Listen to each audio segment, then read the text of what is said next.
Segunda de Corintios capítulo 7 y el versículo 10, ¿vale? ¿Estamos allí todos? Muy bien. Porque la tristeza que es según Dios produce arrepentimiento para salvación. Estamos allí, ¿qué tal? ¿Lo hemos encontrado? No hay problema, yo los espero, no pasa nada. Les repito la cita, segunda de Corintios 7:10. Vuelvo y leo. Porque la tristeza que es según Dios produce arrepentimiento para salvación. De que no hay que arrepentirse, pero la tristeza del mundo produce muerte. Perfecto. Entonces, hemos venido trazando algunas reflexiones bíblicas, ¿sí? Hemos hablado sobre la importancia de la gracia, que es lo que nos salva, es el favor de Dios que nos salva, ¿sí? Hemos hablado de que si Dios es amor, ¿por qué es posible la condenación? Y verdad que lo hablamos, ¿quién recuerda esa? ¿Sí lo recuerdan o no lo recuerdan? ¿Verdad? Estuvimos resolviendo esa pregunta. Si Dios es amor, ¿cómo es posible que alguien se pueda condenar? ¿Vale? Y estuvimos resolviendo. Hoy vamos a hablar acerca del arrepentimiento. ¿Cuánto hemos escuchado acerca del arrepentimiento? ¿Hemos escuchado algo acerca del arrepentimiento alguna vez? ¿Sí? Vale, muy bien. Pues vamos a hablar hoy un poquito acerca del arrepentimiento y el título que quise colocarle a esta reflexión se llama así: La culpa, la cruz que Cristo nunca te pidió cargar. ¿Listo? La culpa, la cruz que Cristo nunca te pidió cargar. ¿Vale? Vamos a iniciar de la siguiente manera. ¿Alguna vez ustedes han conocido, o yo de pronto, o en algún lugar han conocido una persona que ha tenido una vida de muchos excesos? Muchos excesos. Y de un momento a otro se vinculó a una iglesia cristiana, a una religión, y su cambio fue brutal, de la noche al día, ¿verdad? Se volvió de ser una persona, digamos, muy fiestera a ser la persona más devota de cada minuto estar metido en la iglesia.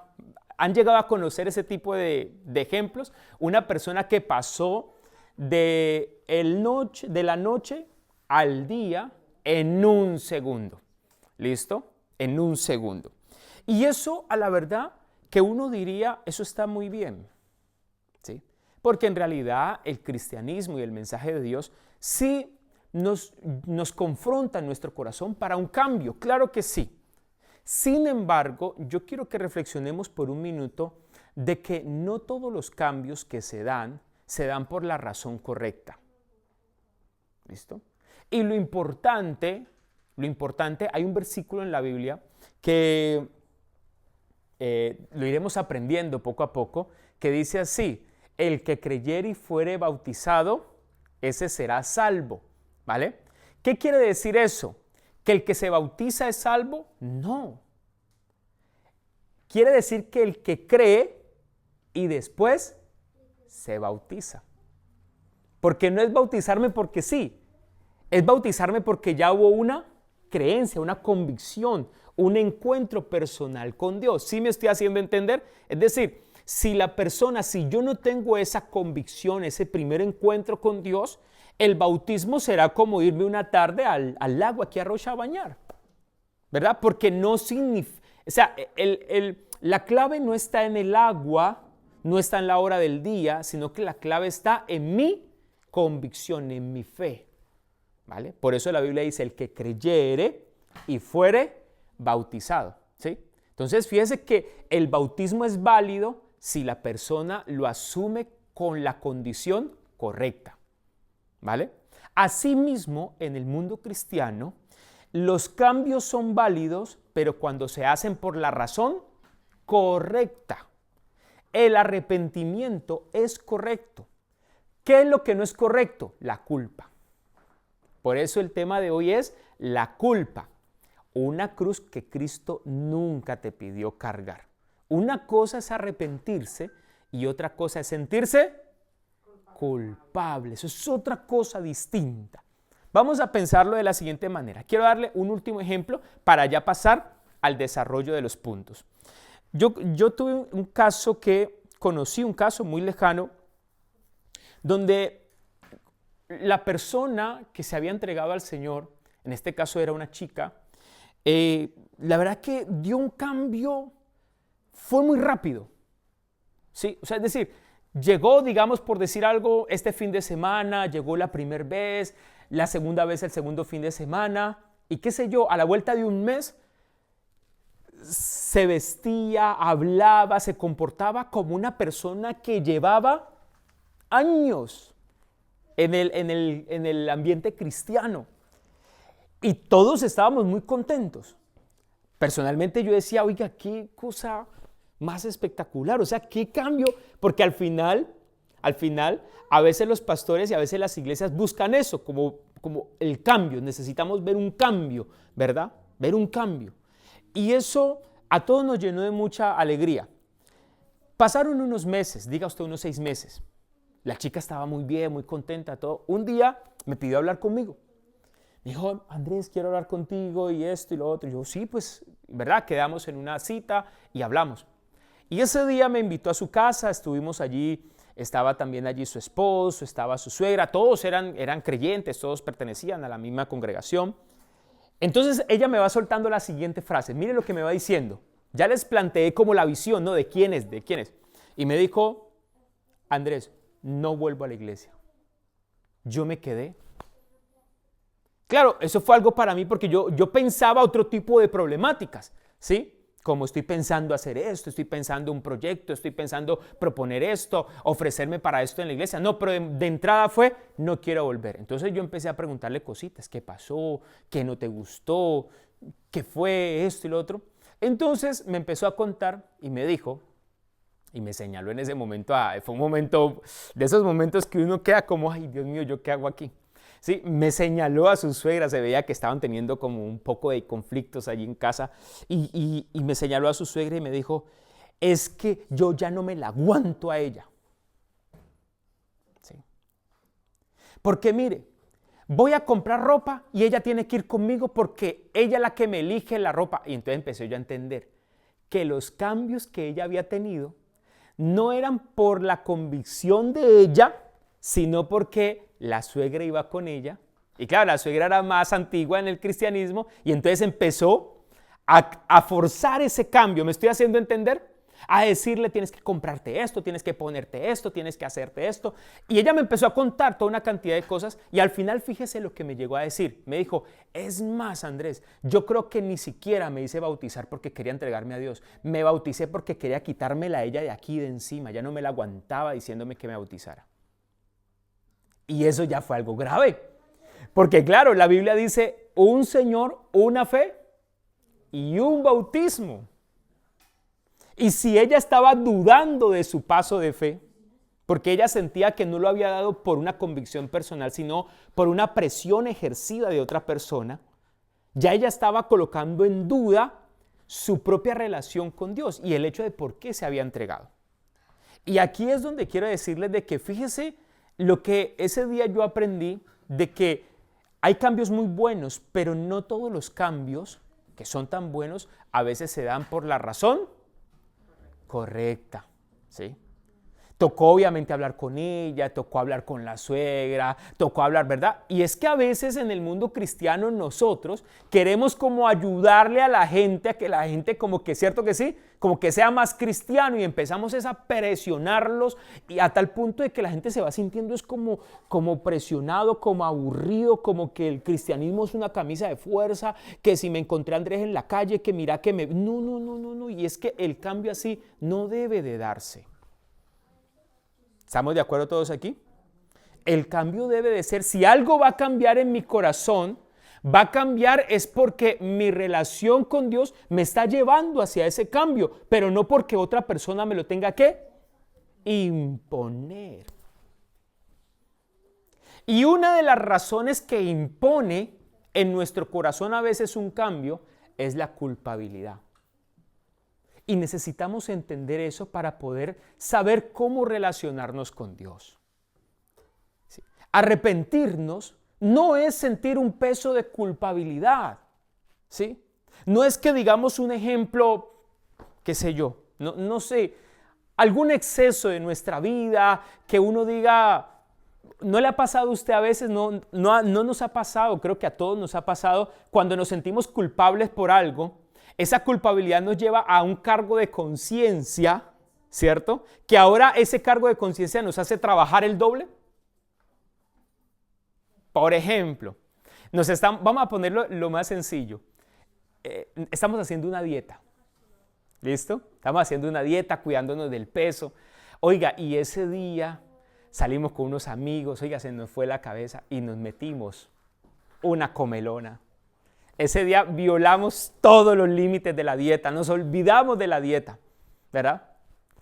Entonces, ese cargo de conciencia, cuando llego yo a casa, no puede ser que yo haya sido tan débil, no puede ser que yo haya hecho esto con mi cuerpo. Y entonces, por ese cargo de conciencia, esa semana no como. Pura agua y pepino. Exacto. Y usted va donde el nutricionista le dice, no, señor Andrés, no se trata de no comer, se trata de comer saludable. Pero el cargo de conciencia de esa persona decir, mira, me comí 3 hamburguesas con extra de bacon este fin de semana, pues en compensación a eso no voy a comer toda la semana. Eso es lo que es el cargo de conciencia, y a veces llegamos al cristianismo creyendo así, y hay vidas a veces que llegan al cristianismo no porque se arrepienten, sino porque tienen un cargo de conciencia. Entonces por eso ahora en Cristo buscan compensar todo lo malo que han hecho. Por esa razón leen la Biblia más todos los días, asisten a todos los cultos, se vuelven más estrictos con todas las normas, hablan más de Dios todo el tiempo, y eso no quiere decir que sea algo malo. Lo que está mal es la motivación.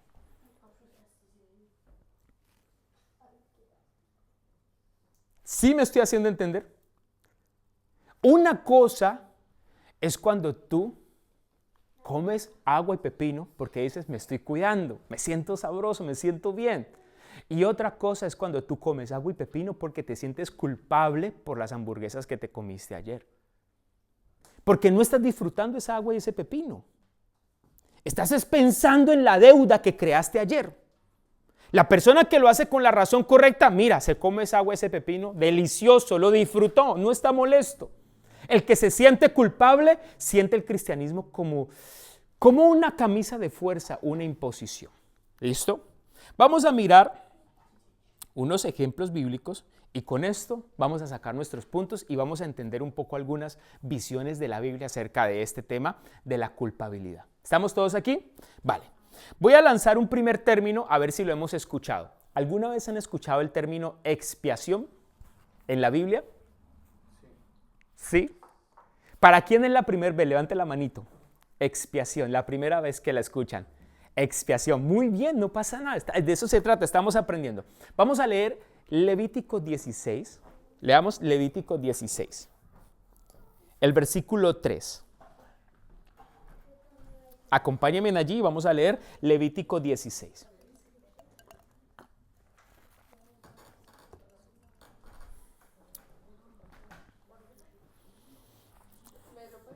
Levíticos 16:3, ¿vale? Levítico 16:3. En Levíticos aparece una fiesta del Antiguo Testamento del pueblo de Israel que se llama el Día de la Expiación. ¿Y qué es la palabra expiación? Se los traje en una definición muy de nosotros hoy. Exacto. Lo que busca la palabra expiación es rehacer una relación quebrantada. Por ejemplo, yo le hice enfadar a mi esposa hoy y entonces yo por la noche le hago una invitacioncita a comer. ¿Qué estoy haciendo ahí? Eso, ya entendimos la expiación. ¿Bien? Eso es. ¿Sí me estoy haciendo entender? Esa es la expiación. La expiación es una ofrenda, sí, un regalo, un presente, algo, pero en ese presente en realidad no es importante el presente en sí. Lo que es importante es lo que yo quiero expresarte a través de esa acción, ¿sí? Entonces, la expiación lo que buscaba era que el pueblo le estaba diciendo a Dios, hey, lo sentimos, Dios, lo sentimos, ¿verdad? Hemos fallado, lo sentimos. Volvamos a ser amigos, ¿vale? El versículo 3 dice, con esto entrará Aarón en el santuario, con un becerro para la expiación y un carnero para el holocausto. El pecado, que es un término que hemos escuchado constantemente en ambientes cristianos, ¿sí? Era una deuda moral y espiritual del pueblo, donde el pueblo en la expiación buscaba restaurar esa relación entre Dios y ellos. ¿Sí? Es decir, hicimos algo que rompió esta relación y lo que queremos es volver a recuperarla. ¿Listo? Así que, ¿qué es expiar? Expiar es restaurar una relación rota. Ya está. Cuando usted se le olvide qué era la expiación, acuérdese el ejemplo que le puso el hermano Andrés. ¿Listo? Cuando usted hace enfadar a la esposa y la invita a comer. Esa fue una ofrenda ahí de expiación. Venga, vamos a hacer las paces. ¿Sí? Pero no la invito a comer cualquier cosa, la invito a comer lo que le gusta. ¿Sí o no? Claro, porque ¿qué tal? Tiene que hacer contentar a la otra persona y la invito a ver un partido de fútbol. No, pues. Ahí está disfrutando eso usted. ¿Sí o no? Claro, ¿cierto? Uno siempre busca es ofrecerle algo que a la persona lo hace sentir contento, su plato preferido, la ropita preferida, ¿cierto que sí? Es decir, buscamos que la otra persona se sienta compensada, ¿vale? Esa es en realidad la sensación de lo que es la expiación, ¿vale? Pero ¿cuál es el problema? Aquí es donde se genera el problema, ¿sí? Que la expiación empezó o se centra es directamente en la culpabilidad, pero no en el cambio. Y ese es el problema de la expiación. Les pongo un nuevo ejemplo, ¿vale? Sigamos con la comidita con la esposa, el que la acabamos de hacer. Entonces yo hice enfadar a mi esposa hoy y la invito a comer para hacerla contentar. Pero resulta que el próximo sábado vuelvo y la hago enfadar por lo mismo y la vuelvo a invitar a comer. Y dentro de 15 días vuelvo y la hago enfadar por lo mismo y otra vez la invito a comer. Y dentro de 20 días otra vez vuelvo y la invito. Y así todos los fines de semana del año. Llega el momento en que ya eso ya deja de ser una expiación y se vuelve una conchudez, ¿sí o no? ¿Me estoy haciendo entender? Es eso. O sea, es decir, digamos, yo ya sé que a mi esposa le va a molestar eso que voy a hacer. Entonces, antes de hacerlo, ya tengo el regalo comprado. Igual lo voy a ir a hacer, ¿cierto? Como dice un amigo, ¿no? Un amigo mío que quiero muchísimo dice, si nos vamos a morir, pues vamos enfermando desde ya. ¿Cierto que sí? ¿Verdad? Entonces, ¿qué va a pasar? Arrimo ahí al restaurante donde le compro ese plato a mi esposa que tanto le gusta. Lo compro, lo llevo en el coche, porque es que voy a ir a hacer algo que a mi esposa no le gusta. Entonces ya aquí llevo una vez la ofrenda lista, porque voy decidido a hacerla enfadar. Esa fue la relación entre Israel y Dios. En que la expiación se centró fue en la culpa, pero no en el cambio. ¿Me estoy haciendo entender? A ver las chicas que están aquí hoy acompañándonos. ¿Qué quisieran ustedes? ¿Que sus esposos las hagan enfadar y las inviten a comer o que mejor no las hagan enfadar más? Exacto, ¿sí o no? Claro, igual podemos ir a comer lo que estamos comiendo, hombre, lo podemos disfrutar. Pero si no me haces enfadar, pues está mejor. ¿Me estoy haciendo entender aquí en la idea que estoy planteando? ¿Vale? La expiación no cambiaba la conducta del pueblo, solamente le buscó una manera de, escúcheme en esta expresión, peco, rezo y empato. A eso se volvió la relación, ¿sí? El hombre que se iba a ir, se perdía del trabajo, después del trabajo con sus amigos, se gastaba todo el dinero, pero dejaba siempre 5,000 pesitos o qué sé yo ahí para un regalo, compraba un ramo de flores y se iba y se perdía todo el fin de semana con los amigos. Y cuando llegaba a la casa, llegaba ya con el ramo de flores, ya lo había comprado desde el viernes. Pero yo le daba con él en la cabeza. Claro, ¿por qué? Porque es que sí me estoy haciendo entender, fíjese cómo eso que parecía algo que era reparador fue en un sí mismo. ¿Me estoy haciendo entender? Ahí es donde empezamos a agrandar el problema de la situación del pueblo de Israel, ¿sí? De que cada vez la culpa, ¿sí?, llevaba a la persona a que usara los medios, ¿sí?, menos válidos para la reparación. Por ejemplo, vamos a trabajar más horas, ¿cierto? Las personas que dicen, no te preocupes, este mes me gasté el sueldo en las cosas que no debía, pero este mes voy a hacer más horas extras para reponer ese dinero que... Una persona que tiene mala administración en su economía necesita trabajar más horas el siguiente mes para compensar eso que faltó. No, mejor aprende a administrar bien y el próximo mes descansa de esas horas extras que te ibas a echar. El problema no era trabajar más, el problema es solucionar ¿qué? La mala administración. ¿Verdad? ¿Sí? O una persona que hizo mucho daño por el sentimiento de culpa se vuelve excesivamente generosa. ¿Y la generosidad está mal?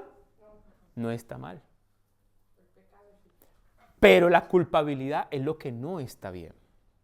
Tú no puedes ser generoso porque te sientas culpable.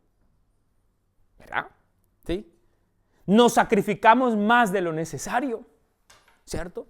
Intentamos compensar errores pasados y por esa razón es que a veces en el cristianismo encontramos, y ahí es donde quiero anclar este punto que les estoy diciendo aquí, el fanatismo religioso proviene de allí. Esas personas que se entregan a Cristo y se vuelven más santas que un ángel. No, le falta la aureola y las alas. ¿Por qué razón se vuelven a ese extremo? ¿Porque tienen una convicción con Dios o porque tienen un exceso de culpabilidad? Ahí es donde queda la duda. Si es por una relación con Dios, está correcto. Si es por una culpabilidad, Dios nunca te pidió esa cruz.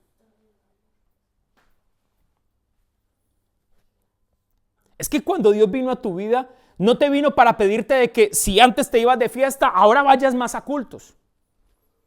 ¿Cierto que sí? A veces hay esas, ¿cómo se dice? Esas comparaciones, ¿verdad que sí? Dice, oiga, antes nos íbamos de fiesta hasta la madrugada y ahora entonces nos vamos a quedar aquí 2 horitas, 2 miserables horitas en un culto y antes bailábamos toda la noche. Eso no es la razón correcta. Te puedes quedar toda la noche, pero Dios nunca te está diciendo, oiga, y antes como si bailaba toda la noche, ahorita solo me va a dedicar 2 horitas. ¿Usted qué le pasa? Eso es una cruz que Dios nunca le ha pedido a nadie cargar. Dios no está diciendo aquí, a ver, usted pasó 50 años, 40 años, 30 años sin seguirme, sin entregar su corazón a mí. Entonces ahorita tiene unas deuditas que debe pagar, se las voy descontando en lo que le queda de vida. No. Nosotros no nos entregamos a Dios ahora para pagarle todo lo que le debemos. Decía en estos días el hermano Diego en la reflexión de ¿cuánto la escucharon? Ay, la del amor, ¿nadie la escuchó? Claro. Sí, ¿se acuerda? ¿Cierto? Verá. Recuerde que cada miércoles tenemos nuestra devocional en línea, ¿sí? Y hablábamos de esa perspectiva, ¿sí? Donde es esa necesidad siempre de compensar y siempre de deuda, y todo el tiempo es una deuda y nuestro cristianismo todo el tiempo va a ser una deuda. Esa es una cruz que Dios nunca nos pidió cargar. Decía el hermano Diego, ¿los padres le sacamos la cuenta a los hijos de lo que hemos invertido en ellos? Si no, tienen una deuda altica, ¿cierto que sí? ¿Verdad? Vamos a descontarle aquí. Bueno, empiece usted a pagarme ahora del sueldo, le voy a empezar a sacar todo lo que por 20 años le he invertido a usted. ¿Hay cómo pagar? Entonces, ¿por qué pensamos que Dios se va a relacionar así con nosotros? Que como que ahora cuando leemos la Biblia nos está descontando todas esas horas que antes pasábamos en lo malo. No, no, ahora estoy pagándole a Dios con horas de oración todo lo malo que he hecho en mi vida. No, esa culpabilidad Dios no nos la está pidiendo, ¿vale? Ahí es donde, por ejemplo, mira este último ejemplo para pasar a las conclusiones, y es un padre abandona a su hijo por muchos años y cuando vuelve y aparece quiere compensarlo con estudios, con viajes, con regalos, con dinero, ¿sí? Con dinero, pero la culpa no desaparece porque el problema y la ausencia nunca fue economía. Lo que me faltó fue un padre. ¿Verdad que sí? Pero el papá que estuvo ausente, él siente esa compensación y dice, tengo que cubrir esta ausencia con regalos y con todo lo que más pueda ahora sí. No, es que la ausencia nunca fue económica. ¿Verdad? Por eso, cuando llegamos a los pies de Dios y el cristianismo, ¿vale? No lleguemos con esa visión de que ahora en Dios voy a, mejor dicho, a compensar 30 años de vida descarriada y sin Dios. No, Dios no te está pidiendo que compenses nada.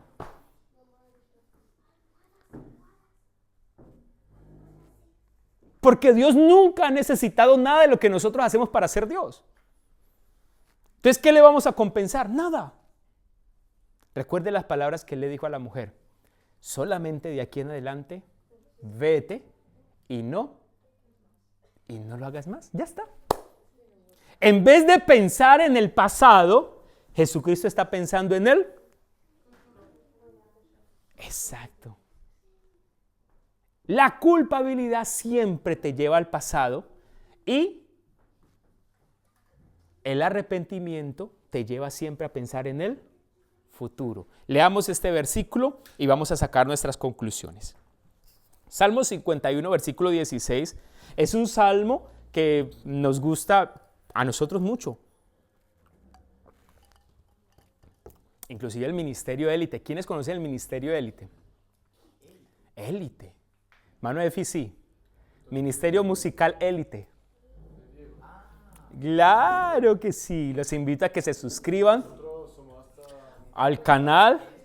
Tienen un coro que se llama Purifícame, precioso, y está basado de este salmo, el Salmo 51. Y el verso 16, mire lo que dice el rey David. Dice, porque no quieres sacrificio que yo ¿qué?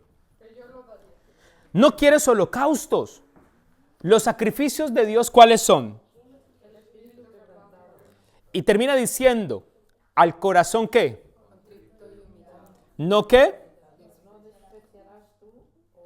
Exacto, porque la gente empezó a faltar en su vida, a fallar en su moralidad y a compensar esa falta con un regalo, que era el holocausto. Y David entiende eso y dice, no, pues si usted no quiere sacrificios, yo los daría, holocaustos, yo los daría. Más bien lo que voy a hacer es a quebrantar mi corazón y hacer las cosas mejor.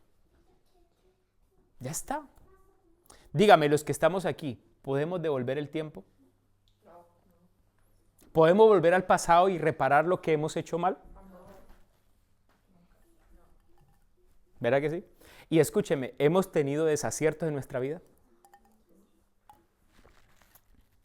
¿Nos hemos equivocado?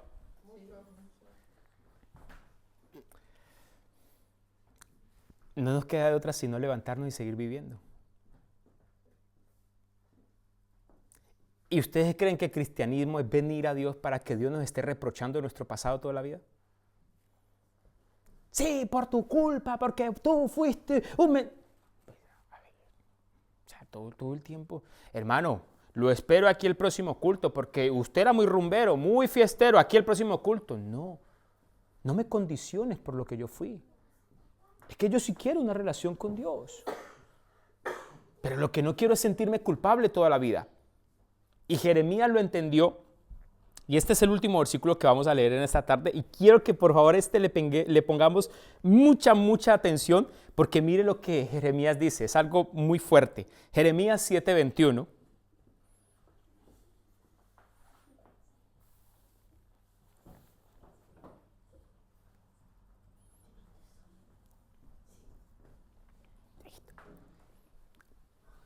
Jeremías 7:21 dice así.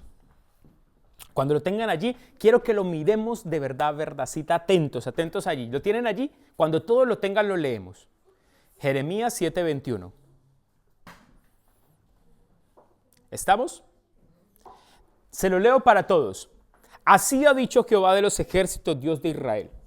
Añadid vuestros holocaustos sobre ¿qué? Vuestros sacrificios. ¿Y comed qué? Porque no, escúchenme en esto aquí.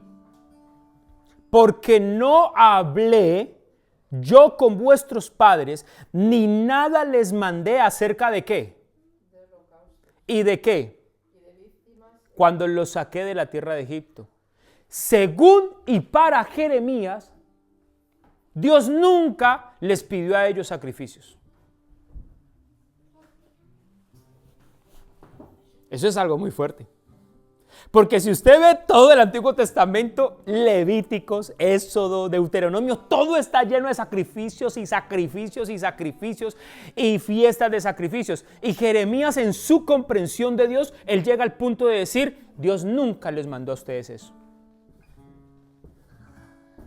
Entonces perdieron el tiempo. Jeremías la sacó del estadio aquí. Porque desmonta toda la religión del Antiguo Testamento con ese texto. Pero en realidad, ¿qué es lo que está queriendo decir Jeremías? Lo que Jeremías está queriendo decir fue lo que Isaías también había dicho antes. Y era no que el problema era el sacrificio ni las fiestas. Claro que estaban bien. El problema era que el pueblo no cambiaba. Así que llegó un momento donde la religión se volvió inefectiva. Escúcheme en algo. Si el cristianismo que usted está aprendiendo, el evangelio que nos están predicando, no nos ayuda a ser mejores personas, no nos ayuda a lidiar con nuestras culpas, no sana nuestros corazones, entonces debemos evaluar cómo lo estamos comprendiendo. Porque el cristianismo de Jesús es un cristianismo no que te deja hundido en la culpa, sino que te ayuda a cambiar tu futuro. Lo que se perdió, ya está. No podemos devolver el tiempo. Tenemos que levantarnos, pero escúchenme, tenemos que salvar lo que tenemos de aquí en adelante. Encontramos todo el tiempo personas en el mundo cristiano culpables porque su hogar se dañó por una adicción, por una mentira, por una traición, por una oportunidad que desperdiciamos. Y todo el tiempo nos sentimos culpables. Pero escúchenme, Moisés fue un homicida, pero también llegó a ser un líder. ¿Está eso en su pasado, en su hoja de vida? Sí, pero no se quedó allí. En Dios llegó a ser un líder y libertar un pueblo. David hizo algo muy malo, estuvo con una mujer, mandó a matar, sí, y de verdad que a mí eso me molesta mucho, pero también fue un gran líder militar para Israel y los ayudó en muchas otras cosas. Pedro, tú negaste a Jesús, sí, pero también el día de mañana fue uno de los más grandes líderes de la iglesia. Pablo llega a decir, yo fui perseguidor de la iglesia, pero llegó a ser el apóstol de los gentiles. ¿Qué les quiero decir con esto? Que no tenemos que vivir amarrados a nuestro pasado. Dejemos nuestro pasado allí. Salvemos la vida que tenemos por delante. Hagamos algo mejor con ella. Somos más que los errores que hemos cometido. El error, el pecado, lo que hemos fallado no define nuestra identidad. Claro que nos duele haberlo hecho. Nos queda más que aceptarlo, pedir perdón a las personas o a quienes hayamos dañado con ese error o a nosotros mismos y seguir adelante y seguir viviendo y no volverlo a hacer. No podemos hacer otra cosa. Pero nuestros errores no pueden definir nuestra vida. ¿Verdad? Una vez tuve que atender a una chica que me decía ella, había tenido un novio en la adolescencia y había tenido un embarazo y había quedado con su bebé y el novio al final no reconoció, se fue. Bueno, la chica quedó muy herida y ahora ella lidiaba con algo y era, ¿quién me va a querer porque tengo un hijo? ¿Quién va a querer estar conmigo? Y tocó empezar a levantar su corazón y a decirle, eso no te define. Tú tienes una vida por delante, mereces y quieres ser feliz y Dios está contigo. Ya está. De que hayas elegido mal en algún momento no quiere decir que vas a elegir mal toda la vida. No.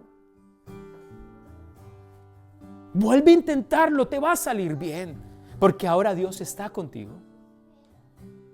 ¿Ah? Claro que sí. En Dios podemos darnos nuevas oportunidades, porque Él está conmigo. Póngase en sus pies.